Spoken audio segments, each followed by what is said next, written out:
like for you? I mean, to watch that unfold, another 5 sets. It's as amazing to me as it is to you guys. To have the emotional energy to do this again a second night. It's amazing to me that those guys came out and were able to do that. And they were saying that I think they really were taking it one game at a time, one point at a time. I think they did a really good job of that. I think you could see it when we were down 0-2 and we were in the middle of that third game. We had a lead. I just felt like it was business. It was just business. And so in that respect, I think they didn't let it get to them. And that's really amazing. And I was looking at the stats. We were down 0-2, and we had their 2 best players hitting below 200. I was thinking, man, if we lose this with their 2 best players hitting below 200, what a bummer. Because we're doing what we need to do, and we just weren't converting offensively again.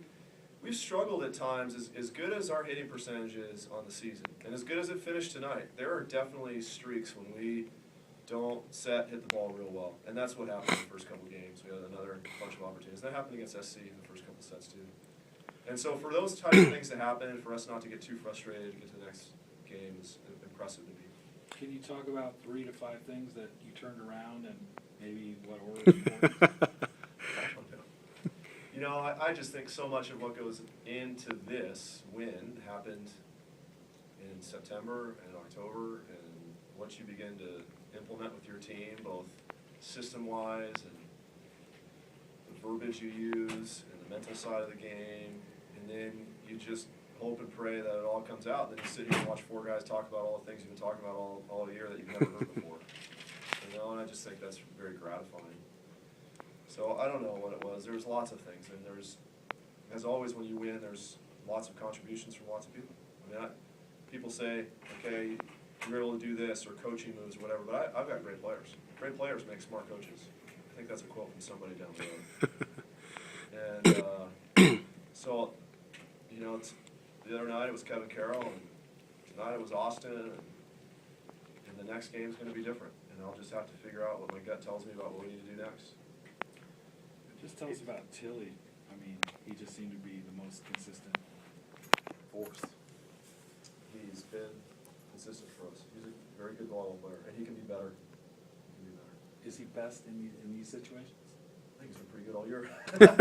Except for that little streak he had going through the middle of the season. I mean, what did he finish up with there? 422. It's not a season average, right? I mean, it was for a while. They're higher than that. So he's been great, and I think he really was pretty tough coming in and playing on that bum ankle. That's his bad ankle. That's why it hurt him so bad when he first rolled it. I saw it on video. He definitely rolled it. And for him to come back and play that match and to spend all that time icing over the last 24 hours just trying to get the swelling down and come back out and play again and to hit over 400 is amazing for an outsider. It's not your concern. You're going to be able to relax, but you've been in the spot SC's in now in terms of being a #1 team that lost in the semis and has to wait to hear this. So yeah, it's stressful because it is out of your hands. Although I am empathizing with their situation because it's worse. I think when we lost in the semis, we were the MPSF champion, but we had quite a lead on the other contenders. And right now, the top 5 teams were all just 2 losses apart, and that's very unusual. This is a very unusual year in men's volleyball. And so it'll be very interesting to see what the committee decides to do, because you've got 3 teams that are in contention for that, and I actually don't know how you separate them. Stanford, BYU, and SC are just a loss apart. They've all beaten one another in some fashion. The criteria is going to be incredibly difficult to sift through and make a decision. So you're right, I'm very fortunate that I get to watch, and I truthfully don't have an opinion about it. I just I think they're all very good teams. You asked one of our guys, were you surprised it went 5 again? And we haven't had back-to-back 5-game matches, but that's this time of year, and that's what's going to happen when you're really focused. Teams are really scouting each other really well and studying each other. So I think you're going to see a couple more 5-gamers next week. One last question for Coach.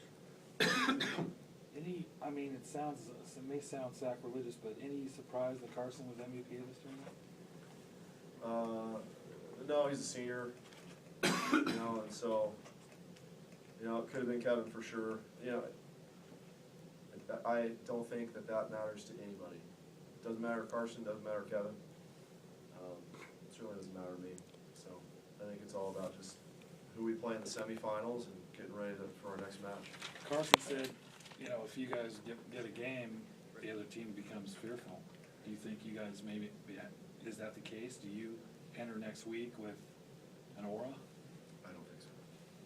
I don't think team's furious. I thought that was a little strong. But I think they'll know that we won't quit. That's what they'll know. We're not going to quit. We're going to be tough. And but they're going to be good too. I think it's going to be a fun week. Thanks, John. Thanks.